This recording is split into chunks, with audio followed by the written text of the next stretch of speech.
जळगावमध्ये एकनाथ खडसे आणि गिरीश महाजन गटाचे समर्थक एकमेकांना भिडले। जिल्हा भाजप पदाधिकारी आणि कार्यकर्त्यांची बैठक ब्राह्मण सभेमध्ये आयोजित करण्यात आली होती। जामनेरमध्ये उद्या मुख्यमंत्र्यांचा दौरा आहे। या कार्यक्रम पत्रिकेमध्ये एकनाथ खडसेंचं नाव खाली लिहिण्यात आलं होतं। त्यावरून चिडलेल्या खडसे समर्थकांनी गोंधळ घातला। त्यावर महाजन समर्थकही आक्रमक झाले। एकूणच एकनाथ खडसे आणि गिरीश महाजन यांच्या समर्थकांमधला वाद टोकाला गेल्याचंच यातून पुन्हा एकदा दिसून आलंय।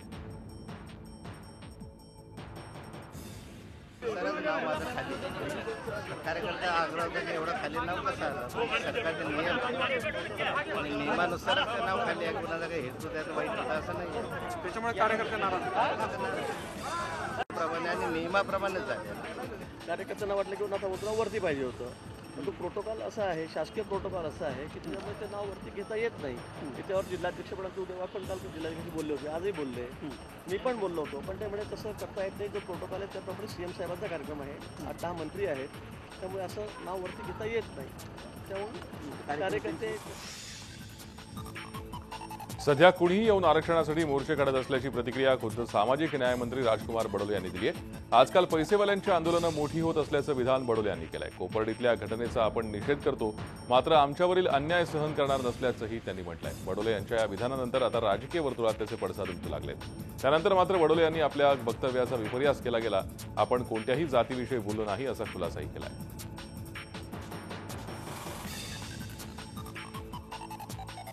तो आम्ही जो काही आपल्या भावना व्यक्त केल्या हा कोणत्याही एका पर्टिक्युलर समाजाला दुखवायच्या, कोणत्या एका कुणाला दुखवायच्या, मग त्या आरक्षणाच्या बाबतीत किंवा मोर्चाच्या बाबतीत असा विषय नव्हता।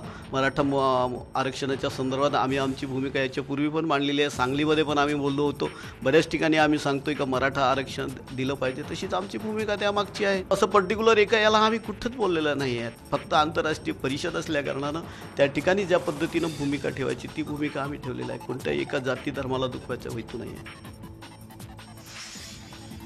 सामाजिक न्यायमंत्री राजकुमार बडोले यांच्या वादग्रस्त विधानानंतर नव्या वादाला तोंड फुटलंय। वादग्रस्त विधान करून सामाजिक तेढ निर्माण करण्याचा प्रयत्न करणाऱ्या बडोलेंना राज्यातून हाकलून द्या अशी मागणी खासदार छत्रपती संभाजीराजेंनी केली आहे। तर खासदार उदयनराजे भोसले यांनीही बडोलेंवर हल्लाबोल केलाय। बडोलेचे तर मी पहिल्यांदा निषेध करतो। एवढे मोर्चे चांगल्या पद्धतीने चालू आहेत, एक आदर्शवत हे मोर्चे चालू आहेत। पुन्हा जगाला दाखवून दिले की मराठा समाज हा अग्रेसिव्ह समाज असला तरी आज शांत पद्धतीने चांगल्या पद्धतीने मोर्चे चालू आहेत, लोकशाही पद्धतीने चालू आहेत। मग हा काहीतरी माणूस शेवटच्या टप्प्यात काहीतरी बडबडतो, असल्या माणसाला हाकलून काढायला पाहिजे। एवढ्या मोठ्या प्रमाणावरती जेव्हा लोक रस्त्यावर येतात, मूक मोर्चे काढतात, यातनं संबंधित लोकांनी, मुख्यमंत्र्यांनी आणि त्यांचे सर्व जे काही मिनिस्टर्स आहेत त्यांनी बोध घेतला पाहिजे। पण असं न करता आज जे वक्तव्य कुठल्या तरी एका कमकुवत बुद्धीच्या व्यक्तीने जे केलं, म्हणजे त्याचं नाव घेऊन त्याला मोठं करण्याइतपत मी मूर्ख नाही आहे। आणि त्यामुळं अशातनं काहीतरी विचित्र घडू शकतं।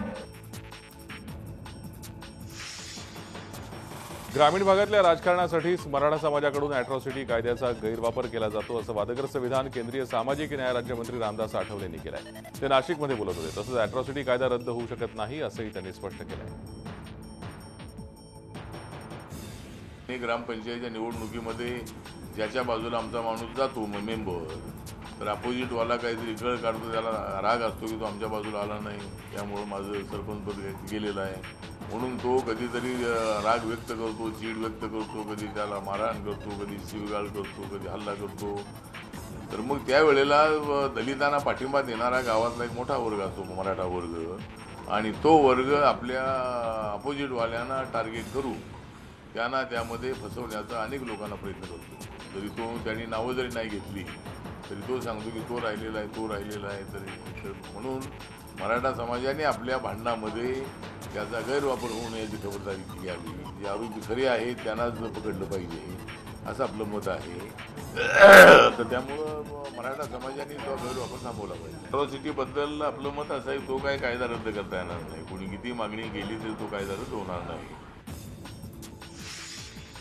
युवा सेनेचे अध्यक्ष आदित्य ठाकरे यांच्या नेतृत्वाखाली मुंबईत मोर्चा काढण्यात आला। शिक्षण क्षेत्रातल्या समस्यांकडे लक्ष वेधण्यासाठी KG to PG नावानं हा मोर्चा काढण्यात आला।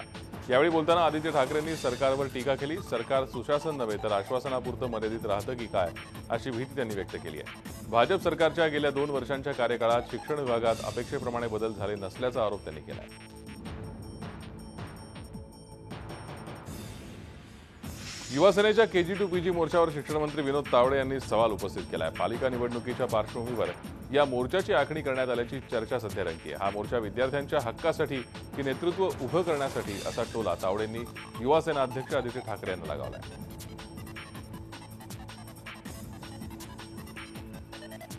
मला वाटतं आज त्यांच्या मोर्चातनं काय मागण्या ते मांडतायत, त्यांनी ज्या पोस्टरवरच्या मागण्या केल्या त्यातल्या अर्ध्याहून अधिक त्यांनी काही ना काही केलेलंच आहे। पण स्वाभाविकपणे विद्यार्थ्यांच्या मनामध्ये जर काही खतखत असेल तर ती व्यक्त करण्याचा एक मार्ग म्हणून आज त्यांचा मोर्चा येत असेल तर काय मागण्या आहेत ते बघू आणि त्या मागण्यामध्ये जे सरकार म्हणून केलं पाहिजे ते नक्की करण्याचा प्रयत्न करू। फक्त हा मोर्चा हा विद्यार्थ्यांच्या मागण्या मांडण्यासाठी आहे का एखादं नेतृत्व उभं करण्यासाठी आहे त्या संध्याकाळी स्पष्ट होईल। कोल्हापुरात आज मराठा क्रांती मूक मोर्चाला मराठा समाजातील नागरिकांनी प्रचंड गर्दी केली। गांधी मैदानातून हा मोर्चा सुरू झाला। सांगली, सातारा, बेळगाव, कोकण इथून या मोर्चासाठी मराठा समाजाचे बांधव मोठ्या संख्येनं दाखल झाले। मोर्चामध्ये महिला आणि तरुणींची मोठी उपस्थिती होती। मराठा समाजाला आरक्षण, कोपर्डी प्रकरणातील आरोपींना फाशीची शिक्षा देण्याची मागणी यावेळी करण्यात आली। महसूल मंत्री चंद्रकांत पाटील हे सुद्धा या मोर्चात सहभागी झाले। या मोर्चाच्या पार्श्वभूमीवर मोठा पोलीस बंदोबस्त तैनात करण्यात आला। मराठी लोक जास्त टक्केवारी पडून सुद्धा मागे आहेत, त्यासाठी मराठा आरक्षण हे दिलंच पाहिजे। दुसरी गोष्ट म्हणजे ॲट्रॉसिटी कायदा, यात थोडाफार बदल झाला पाहिजे। या कायद्याचा गैरवापर कोणी करू नये असं मला वाटतं। या मोर्चाचा मुख्य हेतू हाच आहे की कोपर्डची जी घटना झाली ती परत कुठेही होऊ नये आणि प्रत्येक जो गुन्हेगार आहे त्याला शिक्षा मिळाली पाहिजे। त्याचबरोबर प्रत्येक शेतकऱ्याला न्याय मिळाला पाहिजे आणि प्रत्येक मराठी विद्यार्थी शिकला पाहिजे, चांगल्या स्तरावर गेला पाहिजे। जे एका मुलीच्यावर सध्या अत्याचार किंवा कोपर्डी प्रकरण आपण आत्ताच बघितलेलं आहे, जेव्हा मुली या प्रकारामुळे घाबरून सध्या बाहेर पडत नाही आहे, त्यामुळे मुलींना निडरपणे बाहेर फिरता यावं यासाठी आम्ही सगळ्या एकत्र इथं मागणी करत आहोत। अॅट्रॉसिटी कायदा रद्द न करता तो आणखी कडक करावा, कोपर्डी प्रकरणातील आरोपींना तात्काळ फाशीची शिक्षा द्यावी यासह विविध मागण्यांसाठी बीडमध्ये दलित ऐक्य महामोर्चा काढण्यात आला। बीडमधील जिल्हा स्टेडियमपासून मोर्चाला सुरुवात झाली। मराठा समाजाप्रमाणेच या मोर्चाचं नेतृत्व 5 मुली करणार आहे। सुभाष रोड, माळी वेस, बलभीम चौक, कारंजा मार्गे हा मूक मोर्चा जिल्हाधिकारी कार्यालयावर धडकला। या पार्श्वभूमीवर कित्येक शाळा महाविद्यालयांना अघोषित सुट्टी देण्यात आली। आज आम्ही मोर्चा काढला आहे की ॲट्रॉसिटी कायदा रद्द न करता तो अजून तीव्र करण्यात यावा, कारण हे दलितांचं कवच आहे। दलितांवर जिथे अत्याचार होतो तिथे ते ॲट्रॉसिटी कायदा लागू करून त्यातून बाहेर पडण्याचा प्रयत्न करतात। हा कोणाच्या विरोधातही मोर्चा नाही आणि आमचा मराठ्यांच्या विरोधात प्रतिमोर्चा नाही। ह्या आमच्या म्हणजे जो कोपर्डीमध्ये बलात्कार प्रकरण झालं त्यामधल्या मुलीला न्याय मिळवून देण्यासाठी आम्ही हा मोर्चा काढलेला आहे। हा मोर्चा आम्ही आमच्या बहिणीला न्याय मिळवून देण्यासाठी काढलेला आहे।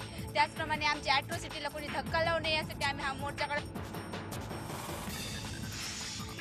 अर्थ आणि वनमंत्री सुधीर मुनगंटीवार यांनी हिवरे बाजाराला भेट दिली। जातीपातीच्या पलीकडे जाऊन काम केल्यानंच हिवरे बाजारचा सर्वांगीण विकास झाला असून गाव खऱ्या अर्थानं आदर्श झाल्याचं मुनगंटीवार म्हणाले। चंद्रपूर जिल्ह्यातील 27 गावं आदर्श करायची आहेत, त्यासाठी मार्गदर्शन आणि प्रेरणा घेण्यासाठी हिवरे बाजारला आल्याचं त्यांनी सांगितलं। यावेळी त्यांच्यासोबत पाणीपुरवठा मंत्री बबनराव लोणीकर आणि नगरचे पालकमंत्री राम शिंदे उपस्थित होते।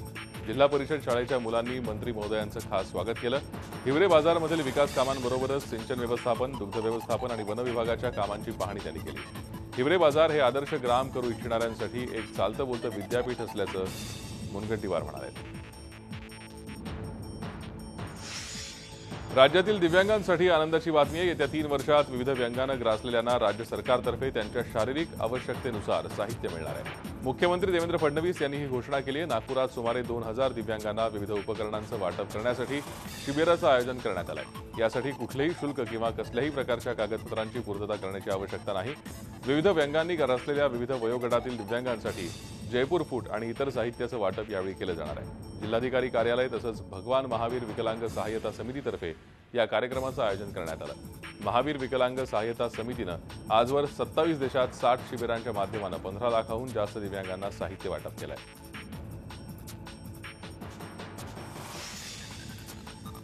लातूरमधल्या सलरगा बुद्रुकमध्ये जिल्हा परिषदेच्या शाळेतील 150 विद्यार्थ्यांना विषबाधा झाली आहे. काहींची प्रकृती गंभीर असून काही विद्यार्थ्यांना रक्ताच्या उलट्याही झाल्या आहेत. त्यामुळे या संपूर्ण प्रकरणातील दोषींवर कारवाईची मागणी केली जाते. शाळेत विद्यार्थ्यांना वरण भात देण्यात आला. काही वेळानंतर या जेवणात पाल असल्याचं विद्यार्थ्यांना दिसलं.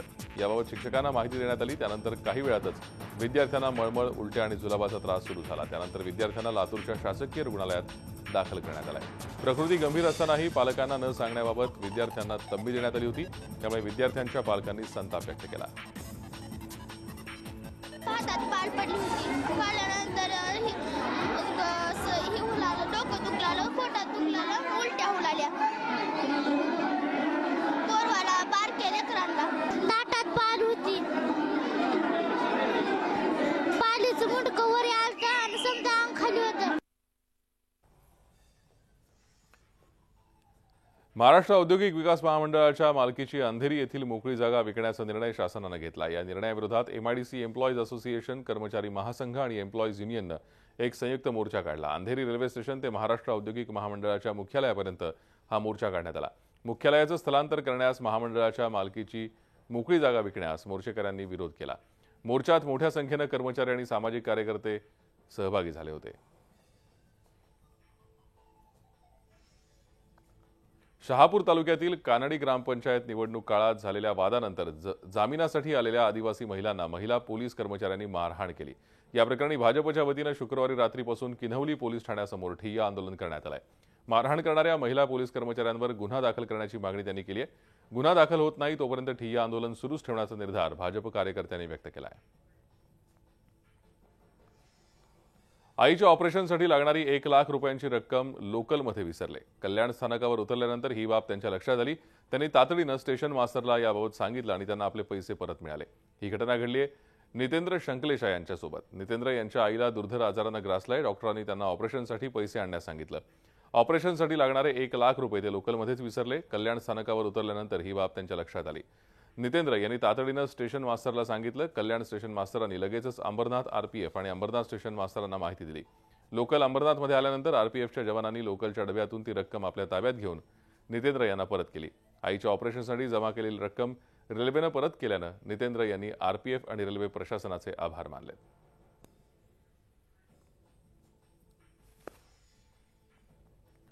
पुणे शहराला वाहिलेला एकमेव अंक अशी ख्याती असलेल्या पुण्यभूषण या दिवाळी अंकाचं प्रकाशन पुण्यात पार पडलं. दिवाळीची शुभेच्छापत्र घरोघरी पोहोचवणाऱ्या पोस्टमन मंडळींना यावर्षी पुण्यभूषण दिवाळी अंक प्रकाशनाचा मान मिळाला. अक्षर मिठाई या उपक्रमालाही यावर्षी सुरुवात करण्यात आली. पुण्यभूषण दिवाळी अंक विशेष भेट स्वरूपात देण्यासाठी हा उपक्रम सुरू करण्यात आलाय. या प्रकाशन सोहळ्याला डॉक्टर सतीश देसाई आणि मकरंद टिल्लू उपस्थित होते. शिर्डीत 4 दिवसीय दसरा उत्सवात साई भक्तांनी साई चरणी भरभरून दान केलंय. 4 दिवसांच्या दानाची शुक्रवारी मोजदाद करण्यात आली. या 4 दिवसात साई भक्तांनी 3,75,00,000 लाखांचं दान केलंय. यात सोनं, चांदी, रोख रक्कम तसंच परदेशी चलनाचा समावेश आहे. यात साई संस्थांच्या दक्षिणापेटीत 1,93,00,000 रुपये रोख रक्कम, तर डोनेशन काउंटरवर 93 लाख रुपये आणि ऑनलाईन डोनेशनद्वारे 26 लाख असं दान आलंय. त्याचबरोबरीनं 7 लाखांचं परकीय चलन आणि 23 लाखांचं 865 ग्रॅम सोन्याचे दागिने आणि 1 किलो चांदीही भक्तांनी साई चरणी अर्पण केली आहे. केंद्रीय रस्ते आणि महामार्ग मंत्री नितीन गडकरी यांच्या हस्ते नागपूर जिल्ह्याच्या ग्रामीण भागातील रस्ते आणि महामार्गाच्या बांधकामाचं भूमिपूजन करण्यात आलं. नागपूर शहरातील 4 पदरी आउटर रिंग रोड तसंच सावनेर तालुक्यातील बायपासचा या विकास कामात समावेश आहे. 48 किलोमीटरचा आउटर रिंग रोड, 5 किलोमीटरचा सावनेर बायपास आणि कुर्डीमधील उड्डाणपूल आदी विकास कामांचं केंद्रीय मंत्री नितीन गडकरी यांनी यावेळी भूमिपूजन केलं. यावेळी राज्याचे ऊर्जा मंत्री चंद्रशेखर बावनकुळे आणि रामटेकचे खासदार कृपाल तुमाने उपस्थित होते. दिवाळी सणाच्या पार्श्वभूमीवर नाशिक महानगरपालिकेच्या कर्मचाऱ्यांना 14,000 रुपयांचा सानुग्रह अनुदान जाहीर करण्यात आलं आहे. मागील वर्षी 13,500 रुपये सानुग्रह अनुदान जाहीर करण्यात आलं होतं. त्यात आता 500 रुपये भर घालण्यात आली आहे. त्याचबरोबर महापालिकेच्या सर्व स्थायी कर्मचाऱ्यांचा 5 लाख रुपयांचा अपघाती विमा काढण्याचा निर्णय घेण्यात आला आहे. त्यासाठी 1,000 रुपये कर्मचाऱ्यांना द्यायचे तर 1,000 रुपये महापालिका प्रशासन अदा करणार आहे. 7,000हून अधिक कर्मचाऱ्यांना या घोषणेचा लाभ होणार असल्यानं कर्मचाऱ्यांमध्ये आनंदाचं वातावरण आहे. ह्या बोनसमधनं 1,000 रुपये, साधू अनुग्रहामधनं 1,000 रुपये आणि 1,000 रुपये महानगरपालिका कामगार कल्याणमध्ये जे भरत होते ते देणार. आणि मग त्या 2,000 रुपयाचा क्लेम होणार त्यांचा मेडिक्लेम. त्याच्यामध्ये जर ॲक्सिडेंट अपघाती कोणी वारला कर्मचारी बांधव असं व्हायला नको, काही झालं दुर्दैवी घटना तर त्याला ते 5 लाख रुपये भेटणार.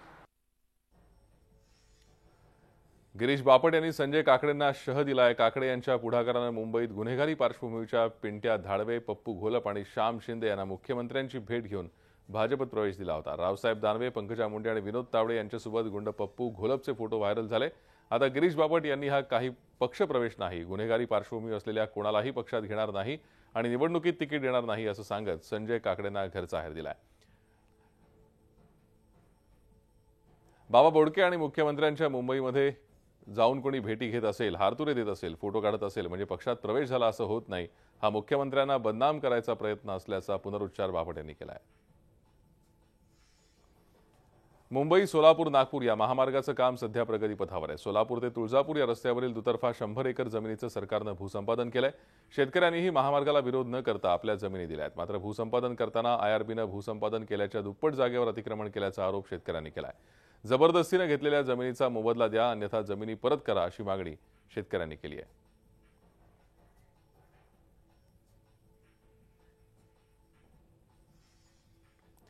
मुंबई मेट्रोखाली एका युवकानं आत्महत्या केली होती. ही घटना सीसीटीव्हीत कैद झाली आहे. साकीनाका मेट्रो स्टेशनवर 18 सप्टेंबरला वर्सोवा ते घाटकोपर मेट्रो जात होती. ही मेट्रो साकीनाका स्थानकात आली असता उदय कुमार प्रसाद नावाच्या युवकानं ट्रॅकवरती उडी घेतली. तो ट्रॅकवर झोपला आणि मेट्रो त्याच्या अंगावरून गेली. ही सर्व घटना तिथे असलेल्या सीसीटीव्हीत कैद झाली आहे. या प्रकरणी साकीनाका पोलीस ठाण्यात गुन्हा नोंदवण्यात आला आहे. राष्ट्रवादी काँग्रेसच्या ज्येष्ठ नेत्यांबद्दल राज्याचे पशुसंवर्धन मंत्री महादेव जानकर यांनी शिवराळ भाषेत वक्तव्य केलं. तसंच त्यांची बदनामी केली आणि मंत्रिपदाची शपथ घेताना घेतलेल्या शपथेचं पालन त्यांनी केलं नाही. त्यामुळे त्यांच्याविरुद्ध गुन्हा दाखल करावा यासाठी राष्ट्रवादी युवक काँग्रेसचे प्रदेश सरचिटणीस कमलेश चौधरी यांनी धुळे न्यायालयात धाव घेतली आहे. हा विधानसभा सदस्यत्वाचा संविधानाचा अपमान आहे. त्यामुळे राज्यातील शांततेला धोका निर्माण झाला आहे. या अशांततेला मंत्री जानकरच कारणीभूत आहेत. त्यामुळे त्यांच्या विरोधात गुन्हा दाखल करण्याची परवानगी देण्यात यावी अशी मागणी कमलेश चौधरी यांनी न्यायालयात दाखल केलेल्या दाव्यात केली आहे. झी 24 तास रहा एक पाऊल पुढे.